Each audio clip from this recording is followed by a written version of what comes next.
Here they are, America's answer to the wartime food problem, Victory Gardens. From coast to coast, you and your neighbors have done a magnificent job of getting down to earth and coaxing out of it the very last vitamin and mineral vital to the nation's food supply. America's next job is to gather all this garden goodness, to capture and preserve the rich, nourishing foods our land has yielded up. Let's can the victory crop. Here's how. Here in one of the Good Housekeeping kitchens, Miss Chapman and Mrs. Kendall are going to demonstrate the two most important methods of canning. The pressure canner method for beans, peas, corn, and other non-acid vegetables, and the boiling water bath method, the recommended way for tomatoes and all other acid foods. For a water bath canner, any covered vessel will do, if deep enough for a rack to keep the jars off the bottom and allow water to cover the jar tops an inch or two. If you need to, make a rack of wood or wire.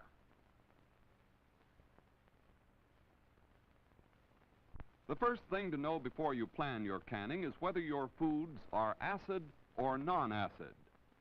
Acid foods include tomatoes and fruits of all kinds and are best canned in the boiling water bath.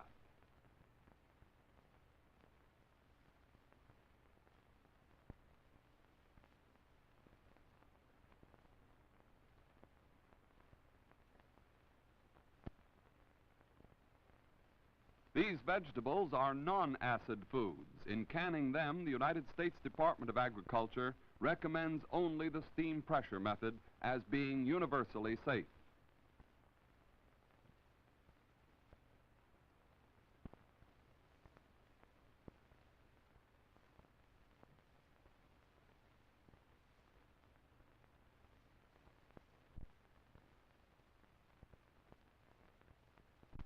Each state college publishes the methods it considers safe within its own state.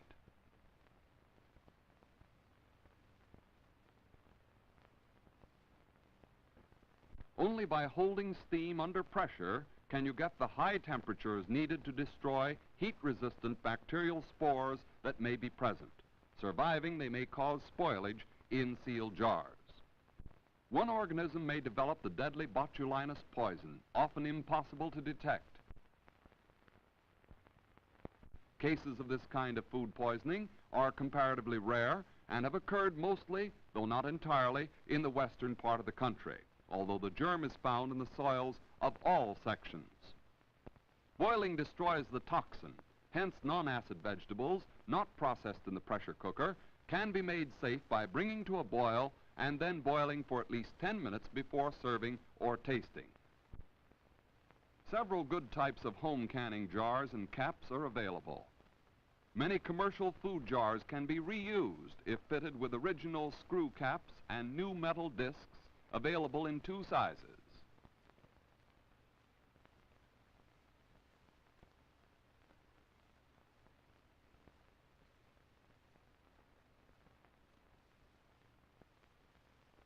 Be sure to take out the old cap lining.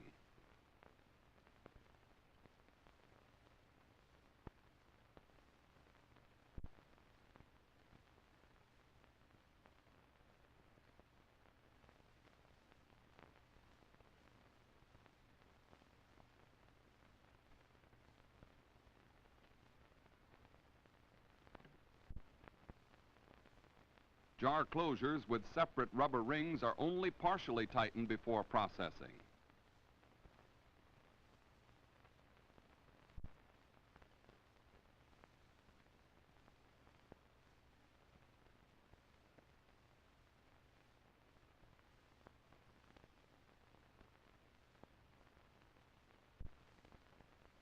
Closures with metal discs with made-on rubber gaskets are tightly sealed before processing. Examine each jar carefully. Make sure it is free from cracks and that the sealing edges are smooth. Wire clamps should fit tightly.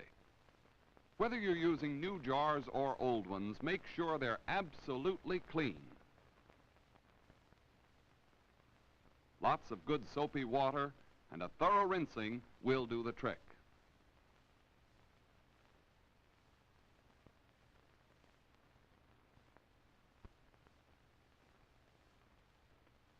Let's start with tomatoes. They're one of the easiest vegetables to can, and they fit into a million menus from soups and stews to salads and spaghetti sauce. Here's one of several ways of canning them. Miss Chapman puts the water bath canner on to heat, another pot of water to loosen the tomato skins, and a tea kettle just in case some of the water boils away.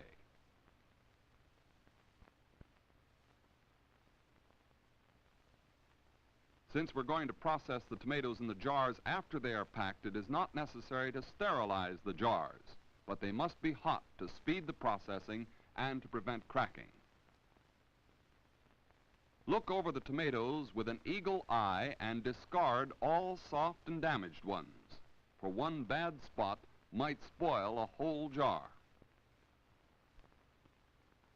Now's the time to put a few small ones aside for making juice to fill the jars. To make the juice, all you do is heat the tomatoes enough to soften them, strain, bring to boil, then use to fill the jars.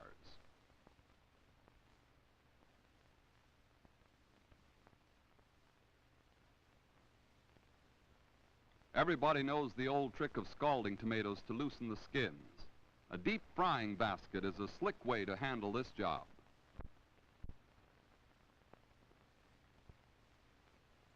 It only takes a minute.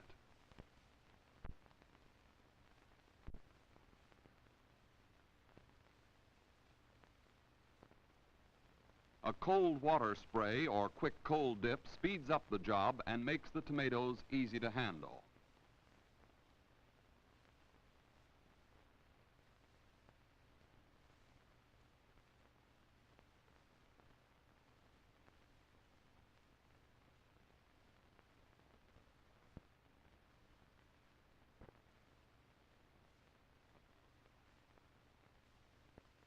Core and cut the tomatoes. You can heat tomatoes and pack hot, or you can pack raw tomatoes in the jar. Now we're ready for the actual packing. Tongs help in taking the hot jars from the bath and packing.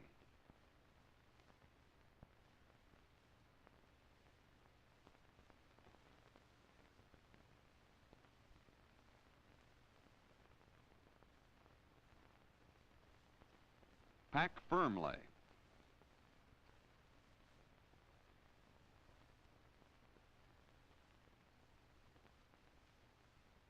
One teaspoonful of salt to a quart is a good rule.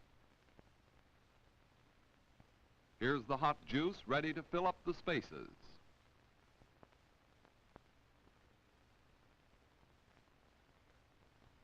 Work out the air bubbles to ensure a full pack and safekeeping.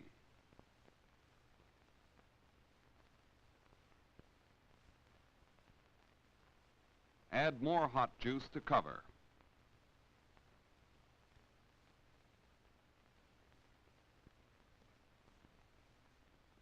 Wipe off the edges with a clean, damp cloth. Dip rubber rings and lids in boiling water before putting them on the jars. Place the rubber on the jar flat. Put the glass top on evenly. Snap the upper wire into the notch on the cover, but leave the lower clamp up.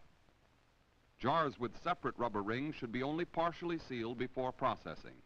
With a two-piece all-metal cap, place the metal disc over the top of the jar. Then screw down the metal band as tight as it will go. Be sure the water is at least 1 inch above the tops of the jars. Now let's look at our timetable to see how long the tomatoes must be processed. By processing, we mean the time required to cook the food in the jars to prevent spoilage. Tomatoes, when packed raw, require 45 minutes. But don't start to count the time until after the water is boiling. Done. Time to take out the jars. Careful, those jars are hot.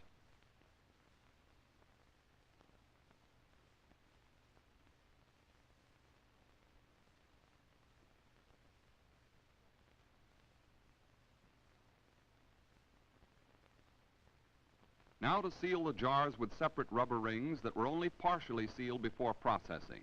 All you have to do to seal the lightning jar is to press down the wire clamp.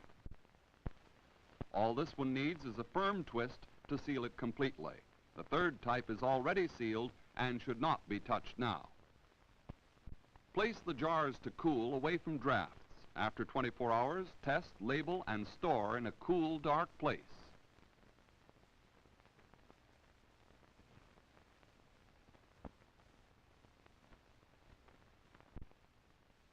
Now we're going to can pears. All fruits are acid and therefore can be processed in the boiling water bath. Fruit that is just ripe enough to eat raw is also ideal for canning. The first thing to do is to make the syrup. For juicy fruits, a delicious syrup is made from the juice. Or 3 cupfuls of water to 1 cupful of sugar is a light syrup satisfactory for pears. Allow about 1 cup of syrup for each quart. If you want to stretch your sugar supply, corn syrup or honey may be used in place of some of the sugar.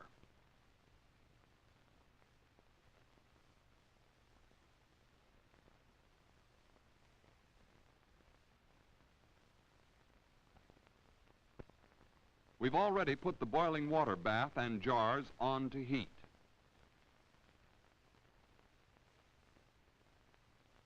One of the little tricks prize-winning canners use to keep pears from turning dark is to put them in a solution as soon as they're peeled. 2 tablespoonfuls of salt and 2 tablespoons of vinegar to a gallon of water makes a good solution. Try this and see how much whiter your pears look.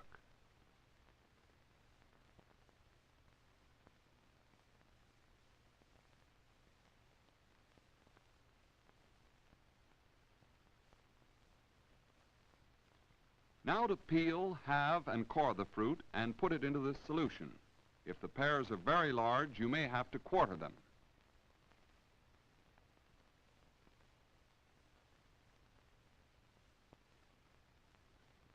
When the pears are ready, wash off the solution to get rid of the salty taste.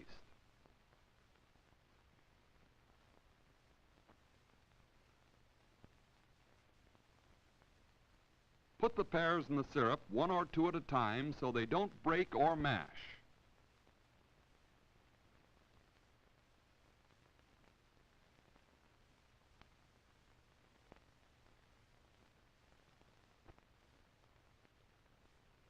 Turn up the heat and cook for 4 to 8 minutes. Cooking fruit shrinks it and makes it easier to pack.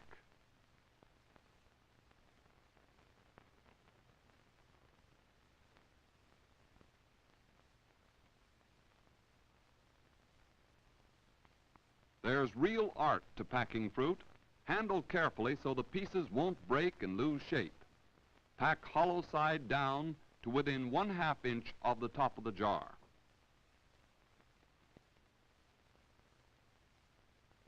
Cover fruit with boiling syrup, leaving a 1/2 inch head space.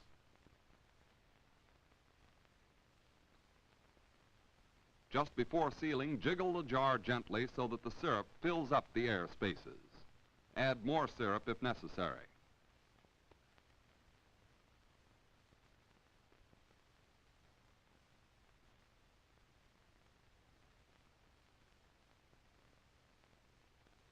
With this type jar, screw the band on tightly, then give it a 1/4 turn back to allow steam to escape during processing. Into the canner for 20 minutes.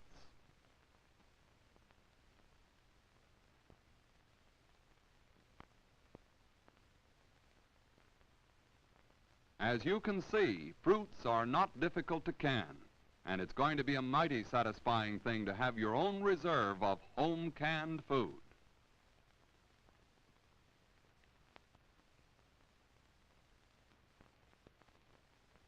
Now we come again to non-acid vegetables, which we will process in a pressure canner.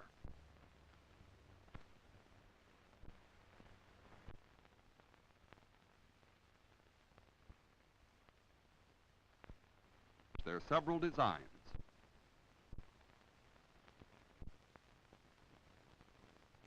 A larger model is useful for big families or neighborhood groups. All these types have gaskets to make a steam-tight seal between body and cover. This one locks with a twist. Some are closed with metal bands.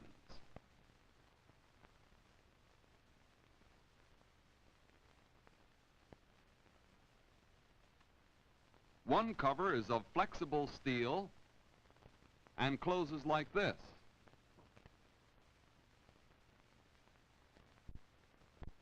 For registering pressure, some use dial gauges. Others use weights to control pressure as well as indicate it.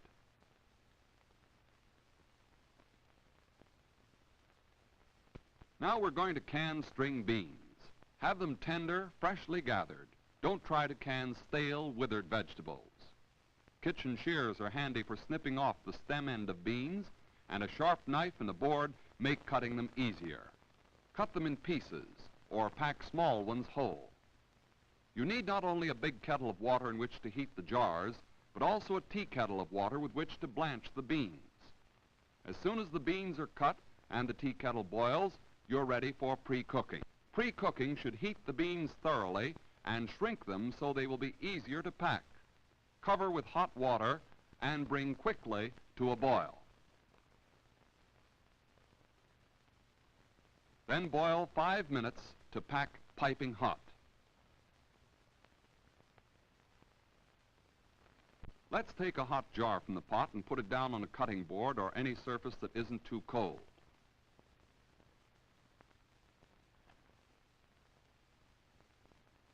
A funnel and a ladle are a great help in filling a jar, but if you haven't got them, a cup will do. When the jar is packed, it should be filled within 1/2 inch of the top with the cooking liquid. Add 1 teaspoonful of salt per quart.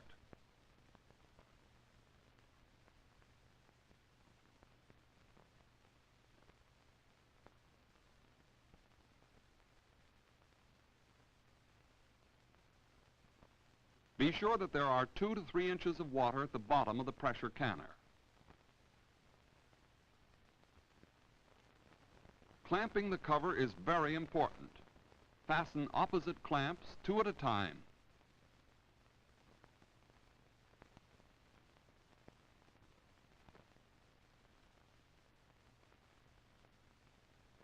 Make sure they are completely tight. Now be sure the petcock is open and turn the heat on full. The petcock must be kept open until a steady flow of steam has been coming out for a full 7 minutes.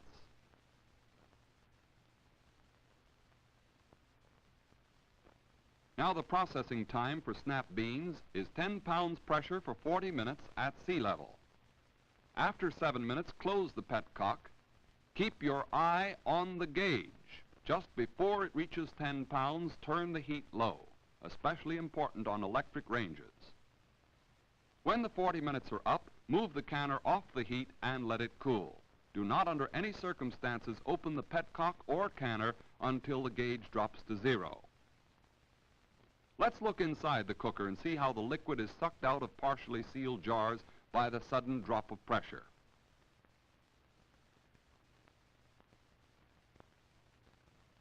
Irregular pressure during cooking will do the same.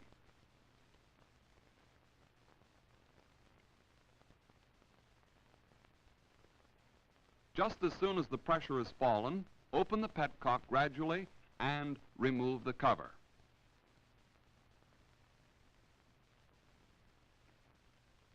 Take out the jars. This type needs no tightening after processing. Place them on a cloth away from drafts to cool. After 24 hours, jar seals should be tested. If the seal is perfect, the vacuum holds the lid on. If not, the contents should be eaten while still fresh.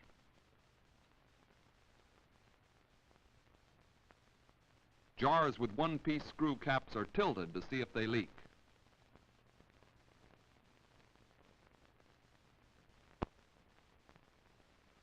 And now comes the final touch after testing, putting on the labels. Store your jars in a cool place. where they are not exposed to light. And remember, every time you use one, you can take pride in two great tasks well done. First, in pleasing your hungry family and keeping them well nourished, and second, in knowing that by so doing, you have released one more precious can of food that will go to build health and strength for our fighting men and for the hungry nations of the world.